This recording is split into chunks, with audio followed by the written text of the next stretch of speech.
بسم اللہ الرحمن الرحیم۔ اہل پرسلان سیزن 2 قسط نمبر 39 ٹریلر نمبر 2 زبردست ٹریلر تھا۔ امید کرتے ہیں کہ اگلی قسط بھی زبردست ہوگی۔ سب سے پہلے سین میں اہل پرسلان سلطان تغرل کے پاس بیٹھا نظر آتا ہے اور کہہ رہا ہے اس پر بھروسہ کرنے کا انجام افسوس کے سوا کچھ نہیں ہوگا میرے سلطان خاموشی سے اہل پرسلان کو سن رہا ہے۔ اگلے سین میں جلال ایلپ کے گلے پر خنجر رکھ کر کہتا ہے تم کون ہو؟ اگلے منظر میں ایلپ ارسلان ٹیکفور گریگور کے سامنے ایک کاغذ پر لکھی تحریر کرتا ہے اور کہتا ہے تم مرنا چاہتے ہو یا جینا چاہتے ہو؟ اور سلیمان نے ٹیکفور کے بیٹے کو پکڑا ہوا ہے۔ پھر گریگور کاغذ پر مور لگاتا ہے اور کہتا ہے ایک خفیہ دشمن ہمیشہ کھلے دشمن سے زیادہ خطرناک ہوتا ہے۔ ایلپ ارسلان صاحب اگلے سین میں جنال بے ایک کمرے میں پریشان بیٹھے نظر آتے ہیں اور ایلپ ارسلان دشمن پر تلوار چلاتا نظر آتا ہے اور جلال ایلپ کہہ رہا ہے جنہوں نے آپ کے ساتھ یہ کیا وہ یقیناً سزا سے نہیں بچ سکیں گے۔ اگلے سین میں فلورا ٹیکفور کو کہتی ہے ملک سلمان سے میں پیار کرتی ہوں اور ٹیکفور اس کے منہ پر تھپڑ مارتا ہے۔ اگلے سین میں پادری کھڑا نظر آتا ہے اور بہت پریشان ہے اور آواز آتی ہے آپ اسے خانقاہ میں بند کر دیں گے۔ اگلے منظر میں رومی سپاہیوں کے ساتھ ارسلان یوسف ہے اور سفیریہ خاتون بہت ہی پریشانی کے عالم میں اسے دیکھ رہی ہے اور وہ کہتا ہے اس سب کی وجہ تم ہو۔ ٹیکفور پاس کھڑا ہے۔ اگلے منظر میں ایلپ ارسلان گھوڑے پر آتا ہے اور بڑے غصے میں ہے اور کہتا ہے جنال بے۔ گھوڑے سے اترتا ہے اور جنال بے کو کہتا ہے میں نے بساسیری کی سانس لے لی جس کے تم ساتھی تھے، اب آپ کی باری ہے جنال بے، اور اس کے منہ پر تھپڑ مارتا ہے۔ اگلے منظر میں جلال سلطان تغرل پر خنجر کا وار کرتا ہے اور کہتا ہے میں یہاں تمہارا محافظ بننے نہیں بلکہ تمہاری جان لینے آیا ہوں۔ سلطان کی بیوی سامنے منہ پر ہاتھ رکھ کر رو رہی ہے اور سلطان زمین پر گر جاتا ہے، ہاتھ زخم والی جگہ پر رکھا ہوتا ہے اور ٹریلر ختم ہو جاتا ہے۔ آئیے ٹریلر سے کہانی سمجھنے کی کوشش کرتے ہیں۔ ٹریلر کے پہلے فقرے میں ایلپ ارسلان جو بات کرتا ہے 100% جنال بے کی ہے۔ سلطان نے ضرور اس کی حکمرانی میں کوئی علاقہ دیا ہے جس وجہ سے ایلپ ارسلان کہتا ہے اس پر بھروسہ صرف افسوس کا سبب بنے گا۔ اس کے بعد جلال ایلپ کی بات کرتے ہیں یہ سلطان کی بیوی کا پہلا بیٹا ہے، اس کی بساسیری نے بچپن سے تربیت کی ہے اور سلجوق سلطان تغرل کے خلاف اس کی سانسوں میں ایسی نفرت بھر دی ہے کہ وہ سلطان تغرل کی جان لینا چاہتا ہے۔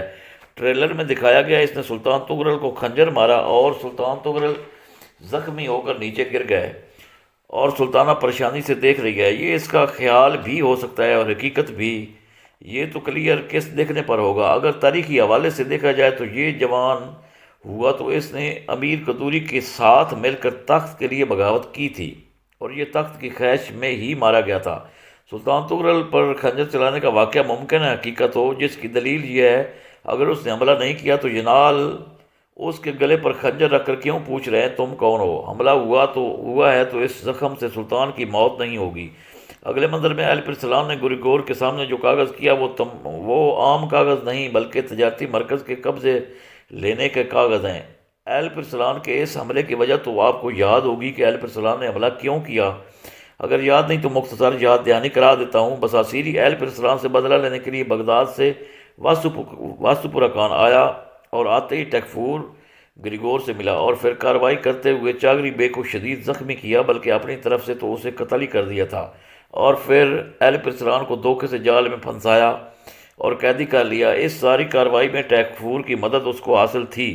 پادری کی مدد سے جب ایلپ ارسلان آزاد ہوئے تو ان کو پتہ چلا کہ ٹیکفور نے تجارتی مرکز بساسیری کی حکمرانی میں دے دیا ہے، تو ایلپ ارسلان نے تجارتی مرکز پر حملہ کیا اور اس لڑائی کے نتیجے میں بساسیری کی 95% موت ہو چکی ہے۔ 95% اس لیے کہہ رہا ہوں کہ ایلپ ارسلان جس بارودی گودام میں اس کو بند کر کے نکل آئے تھے ہو سکتا ہے وہ بچ جانے میں کامیاب ہو گیا ہو کیونکہ اس کی موت آنکھوں کے سامنے تو نہیں ہوئی۔ 5% چانس ہے کہ وہ زندہ ہو۔ اگلی 1-2 قسطوں میں کلیئر ہو جائے گا۔ ایک تو یہ کام ہوا، دوسرا ٹیکفور کے بیٹے الیگزینڈر کو قیدی بنا لیا گیا ہے۔ ان 2 وجوہات پر ٹیکفور نے تجارتی مرکز آسانی سے ہی ایلپ ارسلان کے حوالے کر دیا۔ ایک سین میں فلورا نے ٹیکفور کو بتا دیا کہ میں ملک سلیمان سے پیار کرتی ہوں۔ اس کے پیچھے کی کہانی یوں ہوگی شہزادی فلورا سلیمان کو ملنے قلعے چلی گئی تھی، وہاں جنال بے کی وجہ سے پھنس گئی کیونکہ جنال بے نے واسطوپرکان حاصل کرنے کے لیے محاصرہ کیا اور ٹیکفور کی شیطانی سوچ کے عین مطابق قلعہ میں دھماکہ ہوا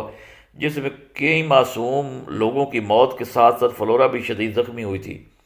واسطوپرکان جانے کی وجہ سے ٹیکفور نے فلورا سے پوچھا ہوگا تو اس نے جواب میں کہا ہوگا کہ میں سلیمان سے پیار کرتی ہوں اور اس کو ملنے کے لیے گئی تھی۔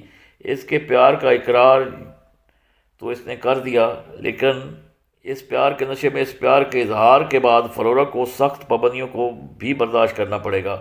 اس کے بعد پادری پر بات کرتے ہیں۔ پادری نے چاگلی صاحب سے تعلق کا حق ادا کر دیا، اپنی زندگیوں کو خطرے میں ڈال کر بساسیری کے چنگل سے ایل پرسلان کو آزاد کروا دیا۔ اب ٹیکفور پر یہ راز کھل چکا ہے، پادری مشکل میں ہے۔ پادری چونکہ بہت چلاک انسان ہے، ٹیکفور کو ممکن ہے مطمئن کر لے۔ دوسری ایک صورت اور بھی ہے، ٹیکفور کا بیٹا چونکہ ایل پرسلان کی حراست میں ہے، ممکن ہے الیگزینڈر کے بدلے پادری کو آزاد کر دیا جائے۔ اگلے سین میں ارسلان یوسف رومی سپاہیوں کے ساتھ سفریہ سے غصہ کرتا دکھائی دیا، جو اپنی شیطانی دماغ کی وجہ سے دوبارہ کوئی کارروائی کرنے جا رہا ہے۔ اس بار اس کو سفریہ بھی بچا نہیں سکے گی، اس کی سزا موت کم از کم ہوگی۔ اگلے سین میں جنال بے اور ایل پرسلان کو دکھایا جاتا ہے۔ ایل پرسلان آتے ہی اس کو تھپڑ مارتے ہیں اور اس کی گئی ہر غداری یاد کرواتے ہیں۔ جنال بے نے کسی علاقے پر قبضہ کا پروگرام بنایا ہے۔ یہ کردار بھی ایسے لگتا ہے ختم ہونے کو ہے، کیونکہ جب سلطان تغرل کے سامنے سلجوقوں کے سب دشمنوں کے ساتھ اس کا تعلق ایل پرسلان ثابت کریں گے تو اس کی یقینی سزا اس کو پھانسی کی ہی ملے گی۔ آخر ایک نیا کردار جو کہ جلد آنے والا ہے، اس پر بات کرتے ہیں۔ یہ سلطان تغرل کا چچا زاد ہے، یہ دوسرا جنال بے ہی ہے، اس کا نام کوتالمش ہے۔